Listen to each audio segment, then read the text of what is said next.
Guys, welcome back to another interesting video. Today we're going to be checking out a super quick history of Poland. It's coming from Mr. History. We're going to be checking out some history of Poland. Yeah, I know I've done some videos about history of Poland, Polish culture and all of those interesting stuff, but this is coming from Mr. History, so it's a whole new video entirely. We're going to be hearing it from Mr. History himself. Before we dive into the video, my name is Ogechi. Welcome to my channel. If it's your first time here, hi, do well to like this video, subscribe to this channel, drop a comment on what you think about the video, turn on your post notification bell, and let's dive straight into the video. Cześć everyone, and welcome to... I love the Polish people, to be honest. I love them so much. This is Europe, and here's Poland. Now let's polish up on its history, shall we? The beautiful land of Poland begins its story with a long cryptic prologue, centuries that are cloaked in conjecture and mystery. Things clear up a bit better as we enter the Bronze Age Lusatian culture. Farmers, hunters, herders, and highly skilled artisans. This here is a reconstructed fort from the 700s BC. A century after this, the Pomeranian culture popped up. It was similar to the Lusatians in many respects, though they had a curious habit of making faces for their urns. I mean, sure, why would you want a plain old urn when you could have one with a nose or ears on it? The next culture had some regrettably noseless pottery and declined around the same time Rome did. More mystery, more shadow. Then, around the 6th century, we find that a Slavic tribe known as the Polans had made the land their home. Over the years, the Polans grew stronger by incorporating other tribes into their fold. But the true birth of a recognizably Polish state occurred in the 900s with the rise of Mieszko I. He accepted Christianity, which would become the land's dominant faith, and set forth and conquered a large slice of land, which he left to his son Bolesław the Brave, who was crowned first king of Poland and further strengthened and expanded his domains. Naturally, troubles beset the region, and Bolesław III fought hard to regain lost lands. At his death, he divided Poland between his sons, hoping this would prevent their fighting for the throne. If only he'd seen a few of my videos, then he'd know that was never going to happen. That's right, the brothers immediately battled each other for more power, and Poland was disjointed for almost 200 years. During this fractured period, Duke Konrad here invited the German Teutonic Knights to help him deal with the Baltic Prussians up north. The Knights not only subdued the Prussians, but decided to stay and make their own state in the region. More on that later. Now, if the Polish lands were weakened by disunity, they were enfeebled further thanks to the Mongol invasion of 1240. After this, the Mongols invaded again, and slaughtered and enslaved, and then they invaded once more. But this time they weren't so fortunate in their objectives, as the Poles defeated them. Strenuous effort and sprinklings of luck saw Władysław the Short successfully begin the process of reunifying Poland. His son, Kazimierz the Great, was a builder and a reformer who expanded eastward in his conquests, championed education, and welcomed the settlement of Jews into his borders. Under Queen Jadwiga, Poland entered into a personal union with the Grand Duchy of Lithuania. After this new system update, the Teutonic Knights, long a dual thorn in the sides of Poland and Lithuania, became less of a threat. Naturally, conflict brewed between the rival states, and it escalated in 1410 into one of the biggest battles of the medieval era. The Battle of Grunwald saw the Polish and Lithuanians crush the Teutonic Knights, whose power and prestige was decisively diminished. Teutonic rule in Prussia became more and more resented, and this internal strife sparked the 13 Years' War, in which Poland was again triumphant. Meanwhile, Poland developed a political system that was, for its time, notably liberal and tolerant, and the 1500s saw the country...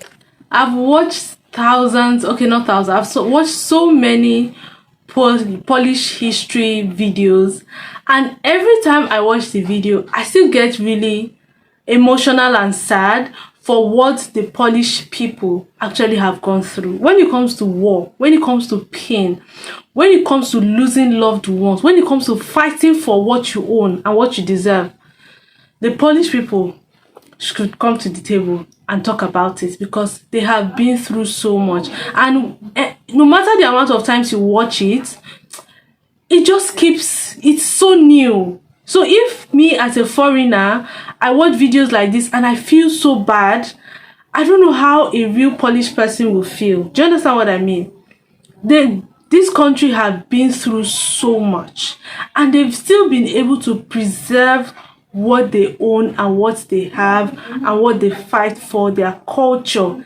They are still strong in all of this. They still triumph, they still rebuild. It's how they fall and rebuild, fall and rebuild, fall and rise, fall and rise. Like, no, the Polish man is a strong man, a very resilient and strong man, to be honest. If to just mince words, to be honest. Let's continue the video. The country enter a golden age of culture and scientific innovation. In 1569, Poland and Lithuania combined into a single state, the Polish-Lithuanian Commonwealth, which was one of the largest and strongest states in Europe. Now, since Russia was having a hard time back then, Poland decided to invade it, and the two countries have disliked each other ever since. There was also war with the Ottomans and war with Sweden, and of course all this belligerence sapped the Commonwealth of potency, and swathes of land were lost, from Prussian possessions to chunks of Ukraine. But this didn't stop Poland from saving the heartland of Europe in 1683 from Turkish invasion, when the great soldier king Jan Sobieski, with his great mustache, led his heavy cavalry down the Austrian hills to thrash the Ottomans in the Battle of Vienna. But this glorious victory did not halt Poland's inglorious decline. 1701 saw a ruinous Swedish invasion, and then a squabble over the throne, in which it became glaringly plain that Poland had simply become a pawn on the European chessboard for the bigger players, and Poland itself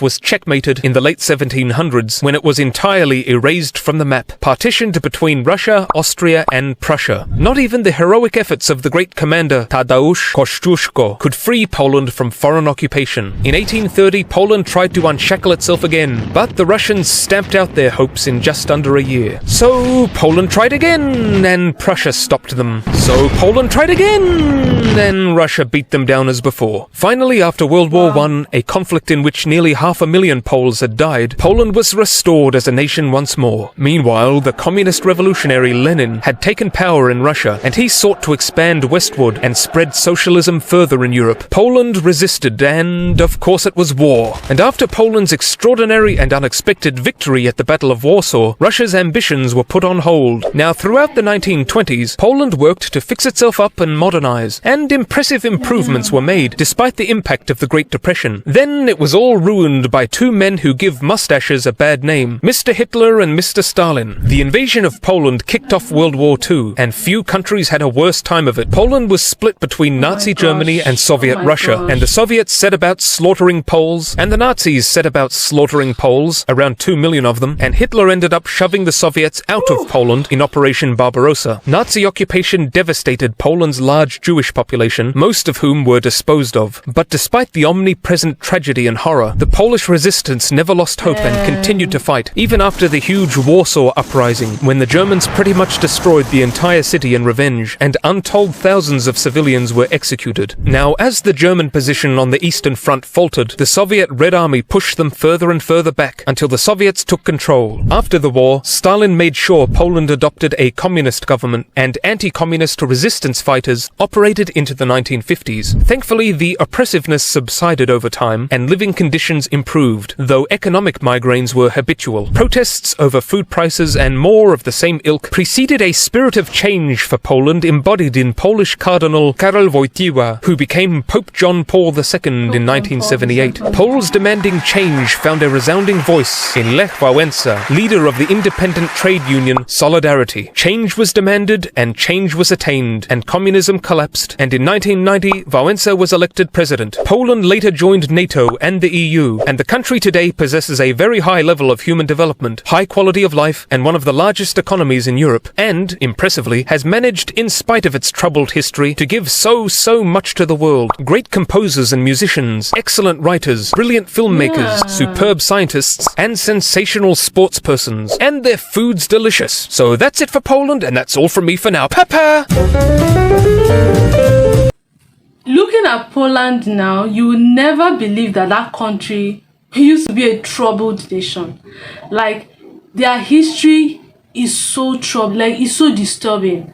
That country went through so much, and you see Warsaw now. You see so many other of their cities, so beautiful. They have modern buildings. They have, like, you will not believe that they were able to rebuild even after the country went down. They rebuilt, and then it falls. They rebuild, and now it is so beautiful.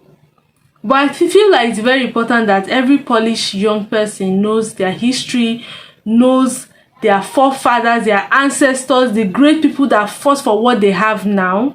I feel like it's very important. I, as a foreigner watching this, I'm like, oh my God.